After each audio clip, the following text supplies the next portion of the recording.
All right, before we get out of here, wanted to talk to you about some of your favorite moves, some of your favorite plans that you've seen here over the first 36 hours or so of free agency.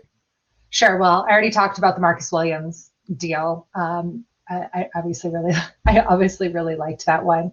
I'm trying to know. I need to go back through all of the ones from yesterday. J.C. Jackson to the Chargers. I think I really just like the Chargers' overall plan, and that's not just because of my AFC West homerism. I swear that's not the only reason that I like this. I just, in general, and I think I've been pretty consistent with this over the course of my career or whatever. I just like plans. I want to see teams that know who they are, what their identity is, and what their plan is to improve and to build around the assets that they have.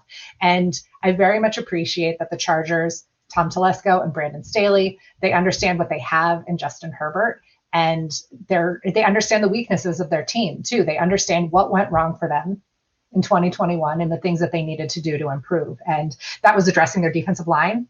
And they went ahead and did that. Sebastian Joseph Day, Austin Johnson, a couple front seven players to add to Khalil Mack from last week.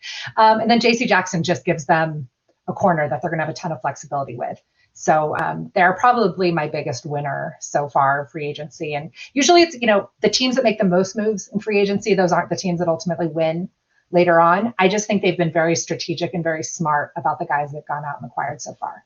If I was building a priority list for the Chargers this offseason, it would have been, and even just having a sense of what they needed and what they wanted: interior defensive line, a corner. Those are the two biggest things. Can we get depth in the interior of the defensive line for run stuffing especially, and go get a corner? And then a right tackle is still on that list. They've done 2/3 of that, and we'll see what happens at right tackle. And they got Khalil Mack. Khalil Mack was not part of that conversation. So them going to get Sebastian Joseph Day to the Chargers made the most sense to me of like any player team value fit. That's exactly what they need, is the type of guy who creates that connective tissue of your defense, especially up front against the run. We've seen him do it. He did it for Brandon Staley with the Rams. Him, Austin Johnson are going to fill those exact roles. J.C. Jackson gives them some flexibility. Khalil Mack is an excellent run defender. I mean, you add him to Joey Bosa, it's everything they want from a physicality standpoint. In that defense now, a little bit, maybe some depth at linebacker later in the draft, things like that. But for now, it's almost close to complete. You add a right tackle somewhere along the way, and you find some juice at receiver, maybe even in the first round. Now we're talking.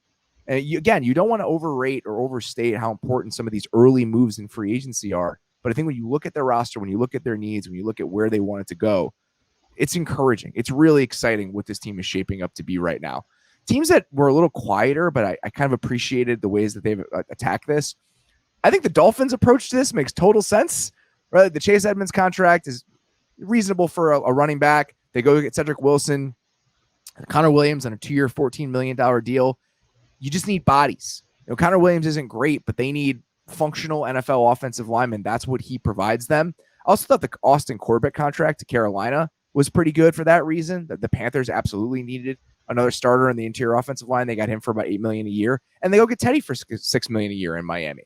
So their approach right now, I think, totally reasonable. And then the Giants are taking on a very Bills-esque approach in what they've done over the last day, getting John Feliciano to play center for a year, Mark Lewinsky on a 3-year, $18 million deal to be a functional right guard for them.